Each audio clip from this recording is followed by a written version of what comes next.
ঢাকাই সিনেমার আলোচিত অভিনেত্রী পরীমণি কখনো কাজ কখনো বা ব্যক্তিগত জীবন এই দুই বিষয় নিয়ে সবসময় থাকেন সংবাদের শিরোনামে। তবে চলচ্চিত্র অভিনেতা রাজের সঙ্গে বিবাহের পর থেকে আলোচনার মাত্রাটা যেন আরো বেড়েই গিয়েছিল।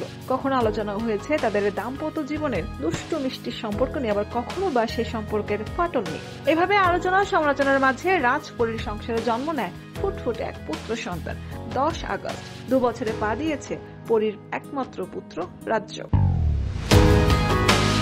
গেল বছর ধুমধাম আয়োজনের জন্মদিন উদযাপন করলো, এবার এসব থেকে অনেকটাই দূরে রয়েছেন এই অভিনেত্রী। ছেলের জন্মদিন উপলক্ষে সোশ্যাল মিডিয়ায় এক আবেগঘন বার্তা শেয়ার করে লিখেছেন, আজকে আমার ছেলের জন্মদিন, দেখতে দেখতে 2 বছর হয়ে গেল। কত কিছু লিখতে ইচ্ছা করছে, বলতে ইচ্ছা করছে, কিন্তু পারছি না কেন জানি, শুধু গলাটা ধরে আসছে। কান্নায়, খুশিতে, আনন্দে নানা ভাইকে মিস করছি ভীষণ। হারানোর ক্ষত বুকে নিয়ে আমাদের জীবনের আনন্দটুকু উদযাপন করতে চাই। আপনারা সবাই আমার বাচ্চাদের যে ভালোবাসা দিয়েছেন, আমি সত্যি অনেক কৃতজ্ঞ সবার এই ভালোবাসার কাছে। দোয়া করবেন।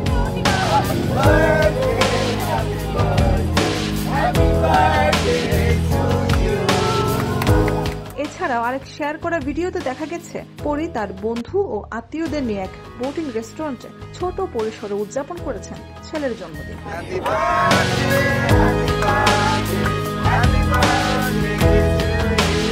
2022 সালে রাজ ও পরীর ঘরে আলো করে জন্ম নেয় পুত্র রাজ্য।